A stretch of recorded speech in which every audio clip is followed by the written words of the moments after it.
Welcome to the Big Play Cleveland Show presented by FanDuel. I'm Gabriella Cruz alongside Chris McNeil, Nick Padone, and a shout out to our producer Ryan Smith as always. Hey, at least we got a little bit more of an exciting Browns game yesterday, guys. I know it's the loss, but I went to the game and it ended up being kind of a fun time with the tailgate, and we had ourselves a game on our hands. What'd you think? A lot of Buffalo Bills fans there. I will say it was very blue all around. Next week it will be very yellow. Great seats still available. Yeah, but it was good to see. At least we had a shot in that game coming into the second half. You know, we made a little bit of a run there. Obviously, you got to have your special teams gaffe in there that ends up costing us the game, as ultimately we lose by a field goal after making that ill-timed bad snap on the field goal attempt. But hey, you know, we kept up with them, and I guess this late in the season, you really don't want to be winning games. We're looking at a top 2 draft pick right now, but you want to see some progress. We saw a little bit, but I don't know. I can't wait for this season to be over, Nick. Chris, the calendar has not even flipped to 2026, and the mock drafts are out in full force. And if the Cleveland Browns can do their job, no, not win out to get into the playoffs, but lose out, they will be rewarded with back-to-back seasons of the number 2 overall pick in the NFL draft. A loss against the Steelers next week should get the job done for the Browns to have that number 2 overall selection. Hey, and we celebrate the top dog's birthday. His birthday is actually Christmas Day, but yesterday after the game, we did a little special thing for him, so I'm going to toss it to our little tailgate montage and the top dog's B-Day. Great people. They are. They're good people. They're not assholes like Steelers fans are. The Big Play Sports Network is brought to you by Smart Choice Windows. Energy-efficient products at an affordable price. Visit smartchoicewindows.com today. Welcome back to the Big Play Cleveland Show. Bills 23, Browns 20. Let's get into it. Were you a little surprised that they did keep it close? In the first half, you're thinking maybe we're going to get our butts handed to us, and then we kind of sneak back.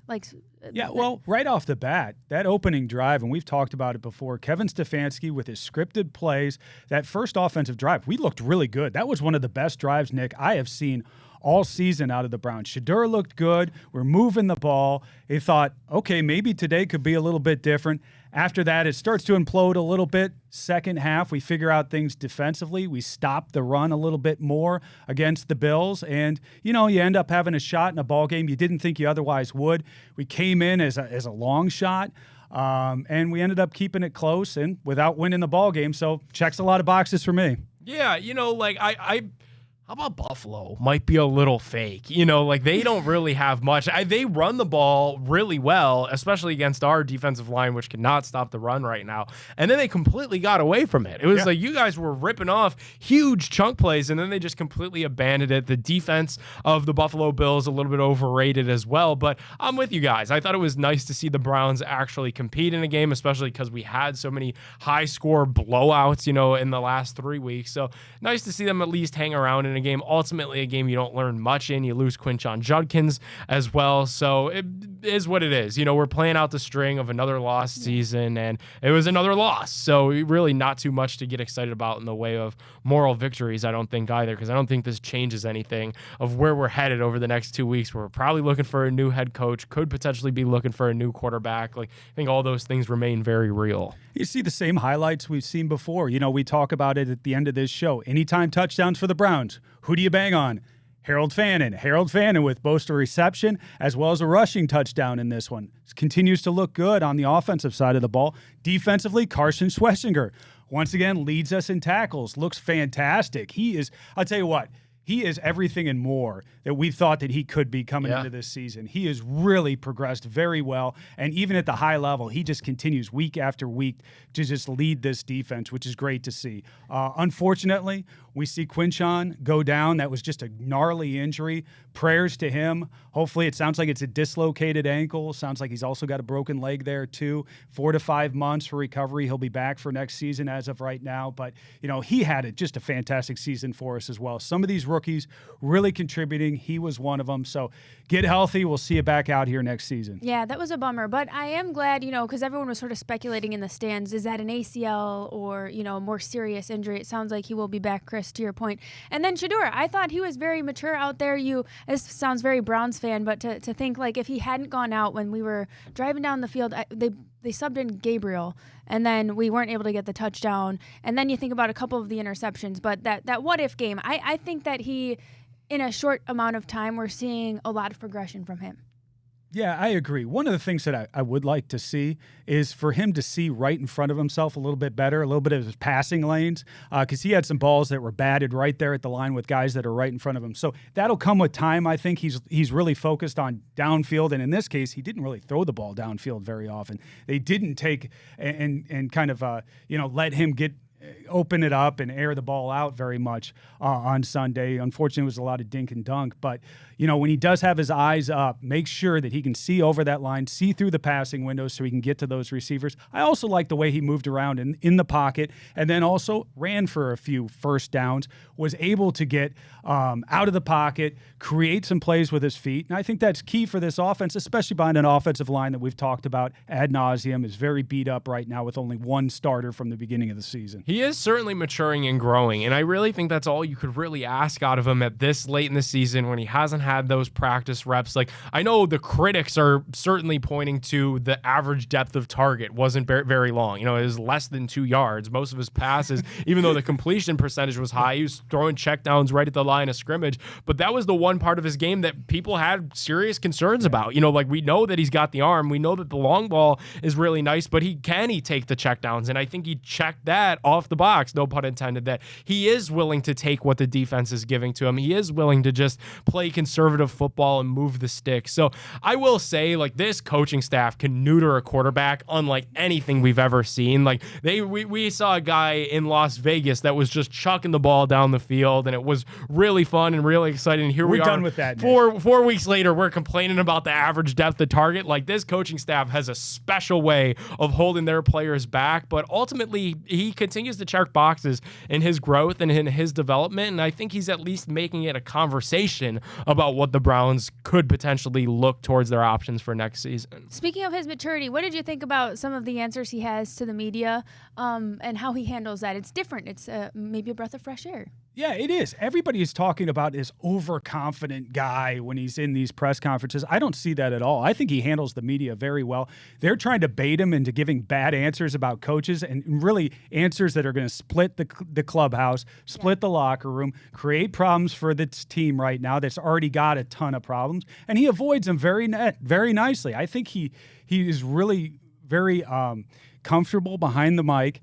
And, I think he's also very honest with people. He tells them exactly the way it is while doing it in his own style. And to that point, because the one that everybody's running with, the question was, did the coaching staff make the correct decision on 4th and 2? And then he gives his entire monologue on how that's a question that's, going to divide them. Yeah.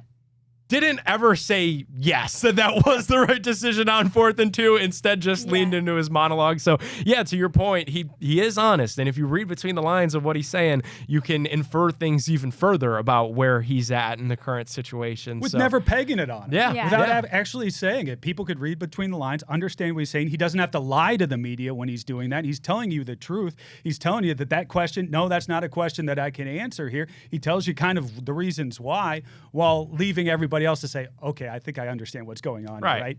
I think he does it in a classy way, too, like you said, Chris. He's not pinning it on anybody, but he is setting the standard for what he thinks should be questions, which is it's courageous, you know what I mean? He could just avoid the question or be like, next question, or say something very cliche and move on, but he kind of sticks it in a way that isn't personal. He's very affable, too. Yeah. I mean, he's smiling along, even though we're in the middle of a losing streak and it has not been a fun season. At least he can step up there and you see that enjoyment behind his eyes of playing the football game. Yeah. He still enjoys that. We see those dead eyes of quarterbacks this time of year in Cleveland, Ohio. He doesn't have that. He's still enjoying going out there, competing like he's a kid out there. And I like that. I really like that infusion of energy that he's given us right now, even if it's not translating into wins right now for the Browns.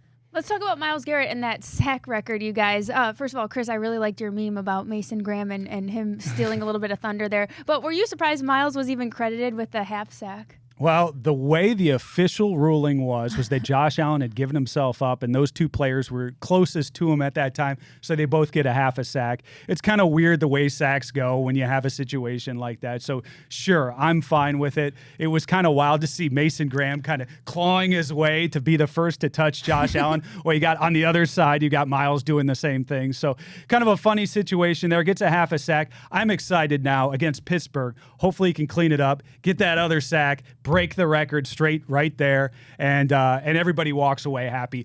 I don't want to see this linger for another week. We got to get this done against Pittsburgh, Nick. Against the Steelers would be a huge way to do it with an exclamation point, and I'm with you. Like, we're getting to the point now. You only got 2 games left. Get this sack early in the game against Pittsburgh, and then, yeah, let's get Miles on the shelf probably for 2026. All right, we've got to take a quick break. We're going to be back with our featured interview right after this. The Big Play Sports Network is brought to you by Garage Beer. No bitterness, no frills, no IPA, just beer-flavored beer. Find local retailers who sell garage beer near you by visiting drinkgaragebeer.com. Welcome back to the Big Play Show. Today's featured interview is brought to you by Garage Beer. Garage Beer is the perfect beer for any occasion. It's small batch, no frills, no bitterness. It's just beer that tastes like beer. The garage is always open with Garage Beer, and now we welcome on a very special guest. We've got radio host on 97.1 The Fan in Columbus, Timmy Hall, friend of show. How you doing? Nobody's ever called me special before, so I'm quite honored. I'm quite honored. It's like we were talking about, we get to chat about one of our teams that we actually have high hopes for, and most of the time they do execute and they do bring it through. Obviously, the defending national champs, seeing if they can go back to back here, and we've been waiting for them to play some football here. Yeah, I know. We were just talking about the other surrounding sports stories in the state are a little lackluster here, so we're excited to be talking Buckeyes. How do they match up with Miami? I think this Ohio State team is going to match up pretty well with anybody left in the playoff here. And I will say the one thing that I was a little concerned about was this Miami defense. I mean, if you look beneath the surface, they got some dudes back there. They got a really good defensive line. They got some good edge rushers, like what I see out of Bain. But I look at the other side of the ball. Like, don't get me wrong. I would expect with the rest and the recovery that Ohio State's offensive line is going to get back to that nastiness level that they untapped against Michigan, because that's the key to repeating here. We can talk about our weapons all we want, but if they are dominant in the trenches, if they're solid on the offensive line and the defensive line, then that's going to be the key to them mowing down all these opponents. We already saw, like, Ohio State opens up as a 10-point favorite. I agree with that. I'm not that concerned. Slight concern with Miami's defensive line against Ohio State's O-line, because the last time we saw the Buckeyes against Indiana. But overall, I feel pretty good. And I think, Chris, I think it was your tweet. You got to think that Matt Patricia is just licking his chops. I mean, that game sucked. That Miami A&M game, it was awful. Like, and it wasn't just great defensive performances all the way. The offense is stunk. So I really feel if Ohio State, if their offense is able to put up 17, 20 points, you win the football game. And I would think they can put up more like 28 to 35 on this Hurricanes team. You know, Miami was able to run the ball a little bit. Mark Fletcher put up 172 yards rushing. They seem to do a good job with their offensive line, being able to make some movement there, create some holes. Does that scare you at all, or do you think Matt Patricia is just, like you said, licking his chops, just ready for whatever Miami brings? It does, you know, bringing up Fletcher, he had a lot of chunk plays. He had the 56-yarder, and Malachi Toney is the guy that everybody's talking about. They use him in a lot of different ways, and A&M was pretty much able to shut him down. He got tripped up under his own feet on the one punt return, so you got to watch out for him in special teams. Special teams has also been an issue, as we know, for Ohio State. But look, I mean, it's one thing to have 172 yards on the ground, but what good is it if you're not cashing in for touchdowns? The wind was swirling, so they had trouble in the kicking game, even converting their field goals. That was a major issue. Someone that has the some of the same issues that we have finally, right, in major college football. But I still will believe in this Ohio State defense. We've seen them bend a little bit before, but they really don't break. They don't give up a lot of points, and top scoring defense in the nation, top total defense in the nation. This is exactly what you want your backbone to be in championship season. If you are tough to score on, you take a lot of pressure off of your offense. Timmy, you know how crazy Buckeye fans are, so I feel like this needs to be asked, even though I kind of already know what your answer is going to be. How much was Brian Hartline's departure to USF like a factor in what we saw against Indiana? And is there any cause for concern that that could be a distraction as they get ready for this Miami game? And then what we hope is the rest of us, CFP run. I'm actually wondering because Monday is a huge media day for Ohio State. Players are chatting, coaches are chatting. Maybe something comes out, like maybe some more clarity comes out about what the Buckeyes decide to do with all of this. Here's where my position was going in, and so things did change a little bit because when Ryan Day won that national championship after that fourth straight loss to Michigan, of course we finally checked that one off too. So that was a big deal. Even though they didn't win the Big Ten title, after they won that title and mowed down those four opponents the way they did, I wanted to give Ryan Day the benefit of the doubt. So it was, when you hired Matt Patricia and there was some debate about that, I said, cool, that sounds amazing to me. I will take the wait and see approach. This is not the same as him being a head coach in the NFL. This could work. Look how that has worked. And so when Brian Hartline got the job at South Florida and they wanted to go with the process, this was not like a Lane Kiffin type of deal where you're a head coach and you're leaving in conference to be a head coach at another team, and it's really strange. You try to make this work, but after the fact, you have to be held to the results. So we've only seen them do this for one game, and for that one game, as crazy of a week as it was, coming off the win against Michigan, let's not make excuses about this. The offense sputtered. The offense was not any good. So it was an immediate concern for me afterwards. And if he's going to stay on as offensive coordinator, I'm kind of okay with them still doing it, that they will figure out the right way to do this. Ryan Day will take on as much as he needs to take on. It's on him. But let's just know that if they don't win the national championship, even if maybe Brian Hartline wasn't in his divvying things up between South Florida and Ohio State, if they think in their hearts that they still had enough attention here, you will be held to that. That's just the way that it is. So if you're going to go with this, you pretty much got to win the national championship, or we're going to talk about this for a while. Not to get ahead of ourselves here, but I guess maybe a little bit to get ahead of ourselves. What do you think the future plan is for offensive coordinator for the Buckeyes? That's a good question. I will be completely honest. I haven't tapped in to a lot of that right now. Yeah. You would almost expect that they would go with a pretty big name. I don't know if that's somebody that's in college football or somebody that's at the NFL level right now, but if you take a look at how they've been swinging with their coordinators recently, I think that would suggest where they're going to go. I don't really know if there's somebody on staff right now, because we were having those conversations about Brian Hartline, and Brian Hartline has been here for a good long while. And you're kind of thinking, man, for somebody that's never really done a full-blown offensive coordinator position yet, should he have to leave and come back? Having Hartline leave and then come back was not going to be the right thing for everything he did as a recruiter and a positional coach. But you get what I'm saying.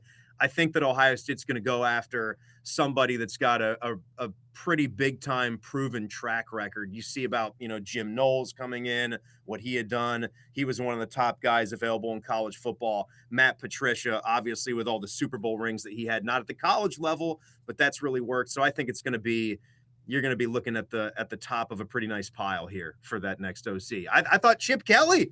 Yeah. I thought Chip, and then Chip's looking around at Georgia Tech. I'm like, this is perfect right here. It was great for 1 year. I don't know why he wanted to do this, mid-level or lower-level NFL thing the way that he did at his age. Like, why? You're going to make some more money, but you could make $3+ million being the OC at Ohio State and have less responsibility. I thought that'd be the perfect thing to have a quick comebacksies here for Chip. Well, it won't be Bobby Petrino now. We found that out today as he joins Bill Belichick's staff. How about that staff down there at UNC? All-star staff, right? I mean, there's no way they don't win the national championship next year. There's just no way. Timmy, I do want to ask, in your opinion, who is the team that Ohio State fans should be the most fearful of throughout this college football playoff run?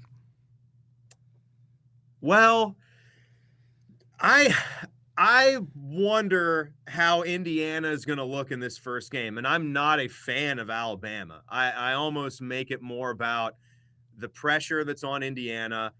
I think they are the best team. So I think they are the best team left. I don't know if Ohio State's going to see them. I think you look at Oregon also. I think you look at the Ducks and, how they get to get their feet wet like they didn't get to do last year. So get some momentum, get some rhythm. Then they get to go and face a pretty interesting Texas Tech team who also could be a factor in this thing. I think when you look at that familiarity, I think I'd go with a Big Ten opponent. So if it's not going to be Indiana for me, I'll go with the Oregon Ducks, who have a really fast offense and can really put up some points. That's not one that you'd see right there at the top of the bracket. So that's not one that we would see until the national championship game, if I'm right. Same goes for, it would be Indiana or Oregon. They would only meet up in the title game. So that would be fun to have it be two Big Ten teams going at it again, though. It looks like as we spin this thing forward, it looks like the Browns are going to be picking probably in the top 2, maybe looking at a quarterback. If there was a college quarterback out there, who would it be for you, Tim? Who's the quarterback you think the Browns would take? Are you guys hesitant on good, clean boy Fernando Mendoza? Nope, not me. Is that your guy? Is he a little too good and clean? I mean, man, kick-ass interviews and press conferences. Yeah. You are not going to be bored. He's like Kirk Cousins' son. Is what I like in him. That's a great analogy right there. That's exactly what we need in Cleveland here. Somebody who's got a little bit of mojo to him, can bring a little bit to the press conference. That's just the thing that we can handle here in Cleveland. He's just a bright light, isn't he? He's just a bright light. I mean, who do you trust more than him with what this guy has accomplished? I mean, I can't stop coming. I know I just said what I said about Indiana. I feel bad saying that for them. I just think when you're the team that has never been in this spot, it's going to be really difficult for them to keep this thing going. But you have to. It really boggles my mind that we're even here talking about this. The dude, you just had a Heisman Trophy winner at Indiana. What the hell is going on? Like, are we gonna? Is Navy or Army gonna have a Heisman Trophy winner in the next 5 years? Like what? What are we talking about here? That's an incredible thing. He's a great player. He deserves his stature at the top of the draft for next year. All right. Yeah, see? Thank you. I feel like not everyone says that, but I'm in on the Mendoza mojo. I'm with you, Timmy. It's Fernando, man. It's Fernando's world right now. Who knows? Maybe his kid brother Alberto will be the next guy. No, he won't. But. Hey, we appreciate you coming on. Timmy Hall, 97.1 The Fan in Columbus. Thanks for sharing your time with us this morning.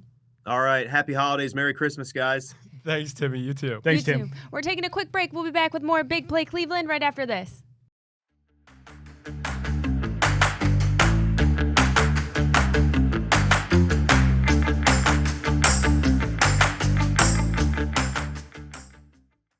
Welcome back to the Big Play Cleveland show. It is time for our fill in the blank segment. We haven't talked much Cavs at all, and I mean, probably because it's a bit underwhelming here, but the Cavs-Knicks Christmas Day matchup is. We're always asking for this Christmas Day game, right? I mean, every single year. Why don't they put us on national TV? Why don't you? And it's kind of like a Christmas story when they're asking for the Red Ryder BB gun. You'll shoot your eye out, right? Now we've got that game. I hope we can shoot it all, Nick. This team is not good from three. They're not good from range. They don't rebound. We're a 500 ball club right now. We're going to need Donovan to really ball out in order for us to stay in this game there in Madison Square Garden. So I don't know. This could be an ugly Christmas for our Cavs. Yeah, I've got a bad feeling about Christmas Day for the Cavs. I hope Donovan Mitchell going into Madison Square Garden can be a hero. That's the story. That's it. Like, that's it. You know, because, like, the rest of the supporting cast hasn't given the Cavs anything. And now you've got reports that Dan Gilbert's unhappy and Kenny Atkinson could be on the hot seat. And the only untouchable players on this roster are Mitchell and Mobley. Like, something tells me Cavs Dan could get involved and changes could be on the horizon if they don't get their act together, because I think this Cavs-Knicks Christmas Day matchup could put that national magnifying glass on how bad this team has been and how, even with the injuries, unorganized and dysfunctional this team has looked, because they have enough talent where they should be winning a lot of these games. So I hope they find a way. Donovan Mitchell, please come through and be Santa Claus on Christmas Day. I would hate to see Kenny go too. Do you guys really think that Kenny deserves a hot seat? I don't think so. I think there's something maybe just a little off about these guys and the energy and the rhythm that we've got going. But Kenny, when I tell you this man is, if you think you've analyzed every X and O and every piece of evidence on film, this man's gone through it. So if you really think that someone else can do a better job than him, I just think you're a little delusional. This guy, and Kenny we trust. Maybe that's from being around the team too long, but it's really maybe within the players, and they just don't have some kind of synergy right now. Chris, here's my thing with this, right? Players loved J.B. Bickerstaff at one point in time. When J.B. Bickerstaff came in and replaced John Beeline, it was all fine and well. But there came a point of contention. And for Kenny Atkinson, they are at a point of contention. Kenny Atkinson wants the team to crash the offensive glass. He wants them to focus on offensive rebounds. The team doesn't necessarily believe that that's the best thing for them. They want to jump out in transition. They want to run.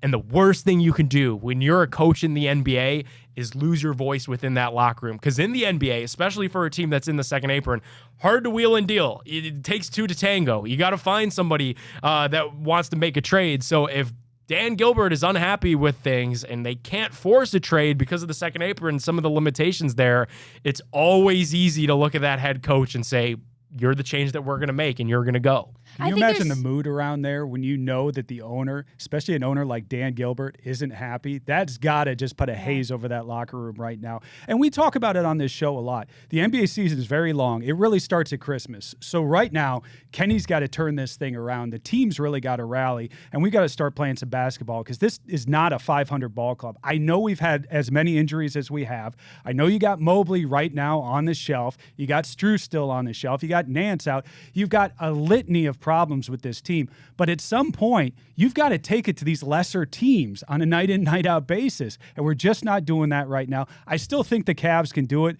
But I'll tell you what, Nick, it's getting late fast. It is. Like, if you think about it, and we do talk about how long this season is.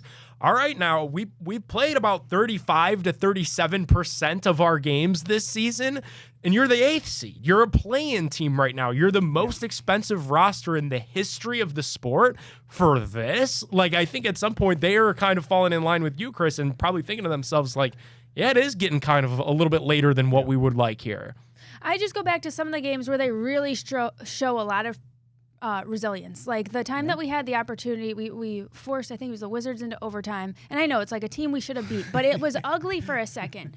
And Hang then the banner. and then we come back and then we're in overtime. I don't think you can blame a coach for these guys going 0 for 10 and whatnot during that 5 minutes. They went scoreless, the first team in 10 years. I just keep thinking it's not a coaching issue. I think these guys just got to get it together somehow. All right, let's pivot here. Shedeur needs to blank in the last 2 games to keep the Browns from drafting a quarterback. Go prime Tom Brady? I don't know. I mean, that's pretty much it. I think the Browns have resigned themselves that they will be taking a quarterback, especially since we're going to be drafting here in the top 2, it looks like right now. I think they're not going to pass up an opportunity to get the best or second best quarterback in this class, even though the class overall, and we've talked about it on this show, I don't think is very good overall. But I think the Browns will not be able to help themselves. They're going to go for another quarterback. So I don't know if Shedeur can really do much to change that course of action. Yeah, I think what he can do is win. You know, like if you win these next 2 games, then the Browns won't have the number 2 overall pick. If you lose these next 2 games, the Browns will have the number 2, if not the number 1 overall pick in the upcoming draft. So the only thing that you can do is will this team single-handedly to victory, where you force them into that Carnell Tate range where they can't draft your replacement. But Chris, I'm with you. They made that trade in April. If you really think about it, when they passed up on Travis Hunter and the generational label and the football version of Shohei Ohtani, they made that trade to get an extra first-round pick this year to address that quarterback thing. Now, drafting 2 rookie quarterbacks in that same class made things a little confusing, and it certainly muddied the waters. But I think when you've got a new head coach coming into this thing here in Berea, that guy's probably going to want his own quarterback. So, yeah, ultimately, I think that the decision will be pretty easy come April. But Shedeur has 2 more games to go. We still have a college football playoff to go where Mendoza and Dante Moore could maybe play their way out of where people think they will be drafted in the top 5 right now. So a lot of time to go until we start planting flags. All right, the AFC is loaded. We got Mahomes, Burrow, and maybe Lamar all missing the playoffs this year. The Browns are blank years away from being a playoff team. It's sad to say because we're still in the nuclear fallout from Deshaun Watson right now. We've got another year of him on our roster, it looks like. So I think we're at least 3 years away. I think that's how much damage that he's done to this roster, that this organization has done to this roster, and that's what it's going to take to make it up. But it's sad because you look at a league right now. Look at the Patriots turning it around. Look at the Jags. We were just talking about making that trade with the Jags. They had the number 5 pick. They had the number 5 pick last year that they gave us, and now they're the number 1 seed potentially in the entire AFC. That's exactly right. I mean, it's just amazing the way that these teams can turn things around year after year, which is the way the NFL, by the way, is set up. That's the way the draft is set up. That's the way the schedules are set up. Everything is set up so that these teams can turn things around. It takes us forever, though, for us to do it. And I think with the Deshaun Watson and the reason that, all that money and all those resources have been taken from us, it's going to take us a while to get out of this hole. I think we're looking at 3 years, especially with a new coach as well.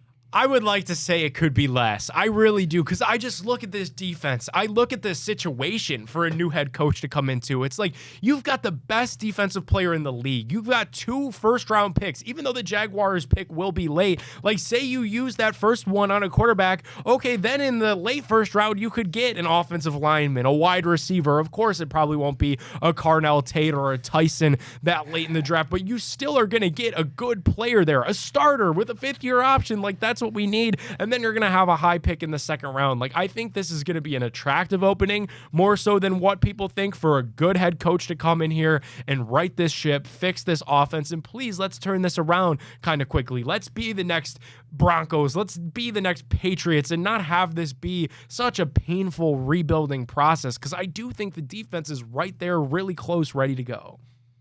Ohio State beats Miami if we play our game. Matt Patricia defense, come at him hard like we always do, and then protect Julian saying, let this offense cook. I think the Buckeyes are going to be fine. I think if they truly did keep some up their sleeve against the Indiana Hoosiers, and I do think that's what the case was and why the offense looked a little bit stale, maybe a little bit vanilla. Let's hit the Julian saying to Jeremiah Smith button a couple of times, and when that button's starting to stick, then you hit the Carnell Tate button, and you should be able to handle the Hurricanes no problem. All right, we're going to take a short break. We'll be back with more Big Play Cleveland right after this.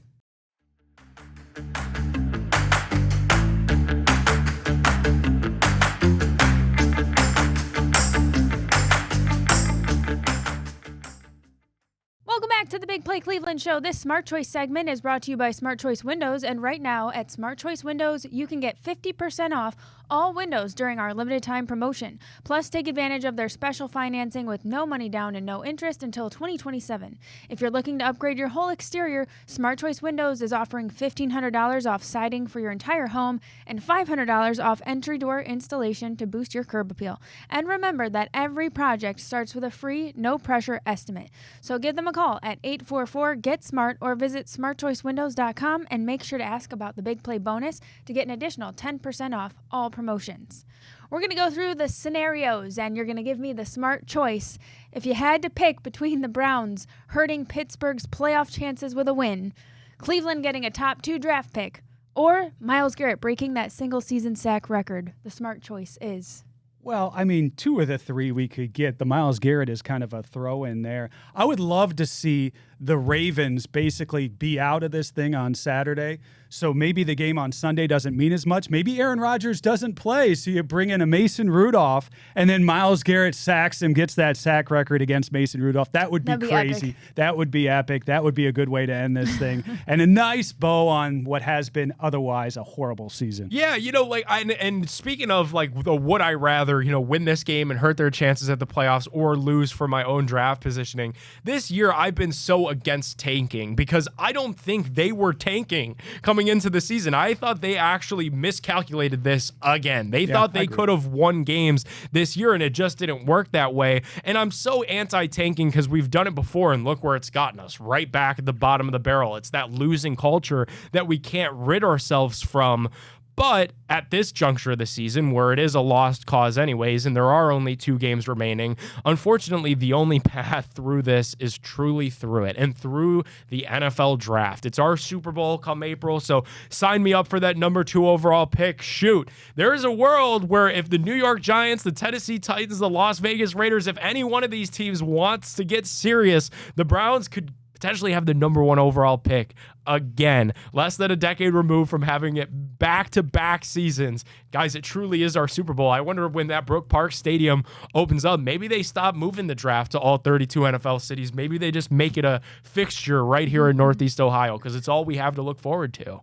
Speaking of looking forward to our sporting events, I don't know if you're going to be wanting to watch the Cavs on Christmas Day, but if you could watch only one sporting event on Christmas, what would it be? Of course we're going to watch the Cavs. We're going to watch Donovan Mitchell go nuts. That's what's going to happen on Christmas Day. But then after that, the NFL, I'll tell you what, these games are bad. Dak Prescott Really versus Josh Johnson. No, thank Pass. you. Jared Goff versus Max Brosmer.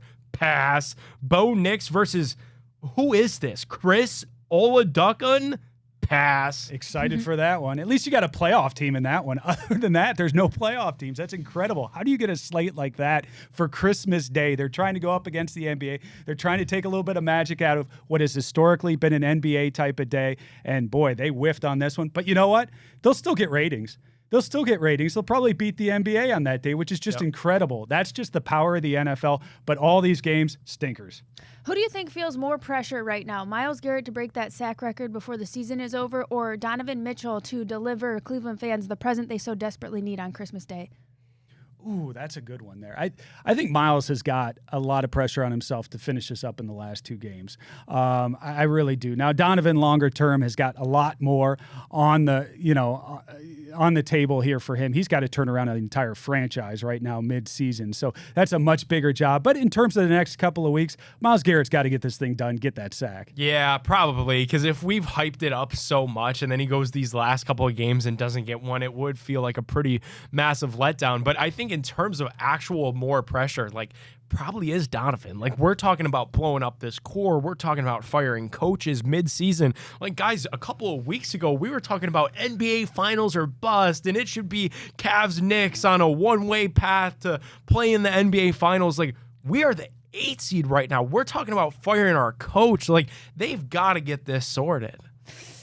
If you could watch one Christmas movie for the rest of your life, because we got to go out on a little high note here, what would that movie be? It's got to be National Lampoon's Christmas Vacation. That's always been the classic for me. Back in the day, it was A Christmas Story, but they've run it so much over the years, I can't do it anymore. And of course, Christmas Eve, it is a tradition in my household. We got to watch Die Hard.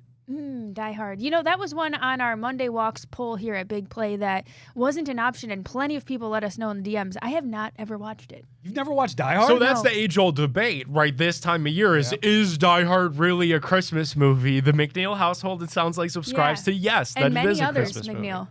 Nick? That's a tough question. Christmas Vacation, a hard one to beat. I also will say I have a soft spot in my heart for Buddy the Elf. Okay, it is just a classic. It's such a recitable movie. There's so many good quotes in there. So I have a soft spot in my heart for that one. I get it. I think that's how I feel about The Grinch.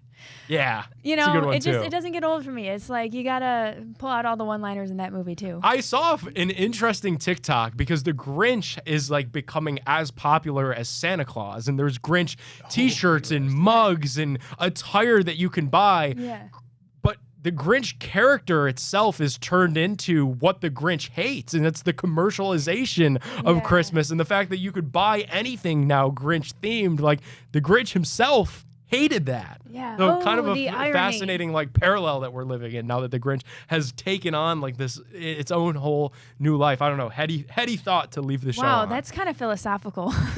And on that note, I will be watching The Grinch today for sure. This segment was also brought to you by Smart Choice Baths. It's the perfect time to remodel your bathroom, and right now Smart Choice Baths is giving you $1,250 off your bathroom projects, plus a free luxury upgrade to add comfort and style. And just for Big Play listeners, you'll save an additional 10% on your project. Don't wait. Visit them at smartchoicebaths.com or give them a call at 844-GET-SMART to schedule your free consultation today.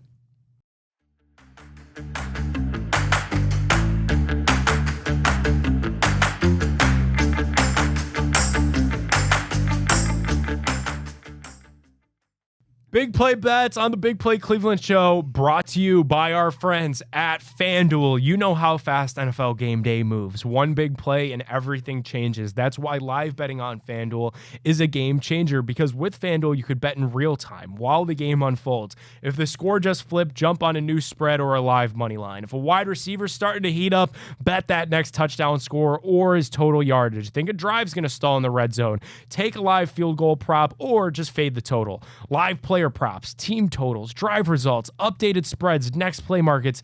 It's all there. It's fast. It's fun. And with FanDuel, your live bets move as quickly as the game does. So whether you're riding momentum or just fading the hype, FanDuel puts you right in the middle of every single moment. Visit FanDuel.com/BigPlay to download the app and bet the NFL live with us all season long. Must be 21 plus, present in select states. Gambling problem, call 1-800-GAMBLER or visit rg-help.com. All right, gang, Steelers at the Browns. We are 5.5-point underdogs this week. Do the Browns stand a chance in this game? Having gone through many of these roller coaster seasons like we have with the Browns, mostly down, you know that you get a little bit of an up there, feeling pretty good against the Bills. You're going to get it down. So I think the Steelers are going to come in here and win by more than 5.5. I'm going to go Steelers with the points. How do the Steelers always find a way to do this, by the way? It's late December, and here they are winning games in improbable fashion, 29-24 against the Detroit Lions, a game that the Lions needed for their own playoff livelihood. Steelers play spoiler. It's what they do. They're a winning organization. We're a losing organization. I'm with Chris. I think the Browns lose big in this spot. I don't think that the Browns make the mistake of losing in front of the home crowd 2 weeks in a row. I just think that the juju was actually good at the stadium, despite there being a lot of Bills fans, as we know. It was good vibes. And maybe that's because Bills fans are just agreeable. As we saw in the video earlier there, the chuckle about, hey, Bills fans, you know what? They're good people. But Steelers fans, it's a different kind of energy, and I don't think the Browns are going to fumble on this one. Pun intended. Okay. Over, under, opened at 35.5. Are you taking the over or the under this week? 35.5. Is that the over under on the yards on the opening kickoff allowed by Raven Trone's special teams? 35 points in the whole game. The over's actually been a hot bet. The Browns under Tommy Rees have found a way to put some points on the board. AFC North football, are we leaning over 35.5? That's a low number. That's a really low number. Sign me up for the over. What the heck? Shedeur's starting to show a little bit of moxie back there. We'll see. Maybe we can get it going. Just continue to throw it to Harold Fannin, move the ball down the field. Script maybe a couple more drives. Maybe we can get a couple more touchdowns out of it, and we'll take the over on that one. Yeah, well, Chris, speaking of Harold Fannin, anytime touchdown score, who's it going to be this week? Let's go Harold Fannin again. Why not? By air, by ground, who cares? By water, it's going to be Harold Fannin. Yeah, I mean, he's been awesome. Like, to see the way that Tommy Rees is deploying him, like, it's some of the stuff that, like, the Patriots did with prime Rob Gronkowski. It's some of the stuff that the Chiefs do with Travis Kelce. Like, they really like this kid going into the drafts. I know it wasn't that big of a secret. He's a local guy. A lot of the Browns fans wanted him to wind up in Cleveland, and boy, were the fans right about that. Like, he has been a draft day gem out of Bowling Green State University. It really feels like he's going to make this offseason a whole lot easier to move on from David Njoku because he's been so dominant. So yeah, it's been a hot bet. Why not stick with it? I wonder if you could kind of catch the book sleeping a little bit when the anytime touchdown scores come out with no Quinshon Judkins and Dylan Sampson's dealing with his injury as well. Could you get good value on like a Travion Williams, who looked really good running the ball? And he ran hard. Rocket Sanders looked pretty good too. Yeah. Like, I think you're fine at running back, even though Quinshon will be going into next season off of an injury, because you might have found a couple of undrafted free agent gems in Raheem Rocket Sanders and Travion Williams of all people. Before we wrap up the show, we got to give a shout out to McGrandma Sue McNeil. Chris's mom gave us our Christmas Chex Mix last week, so we want to say thank you to her. And any special plans you guys got for the holiday? Around the room, have we all polished off the Chex Mix? Because I have. Yeah, mine's pretty much done thanks to Papa Cruz. It always goes very, very quickly. Hey, I'm happy this year. I've got my Christmas shopping done. I got the presents wrapped. We sit right now, which is very odd for me. So 4 days out, I'm feeling pretty good right now. Nick, I know you're feeling good. maybe, Gab, you've got a few more left to do. Yeah, no, I've got some hustling to do. I really got to get my card game right. You know, there's those little things you got to do. Finish the wrapping, get the minor details done, and sometimes that can steal a lot of time, but I'll be sure to put on the Grinch and get all of that cleaned up. And don't forget, you can tune in every Tuesday at 7 p.m. for a full breakdown of everything Cleveland Browns with Hanford Dixon, Josh Cribbs, and Phil Taylor. You can check it live on YouTube or Big Play or the Big Play app. And that's the Top Dogs show only on the Big Play Sports Network. We'll see you next week.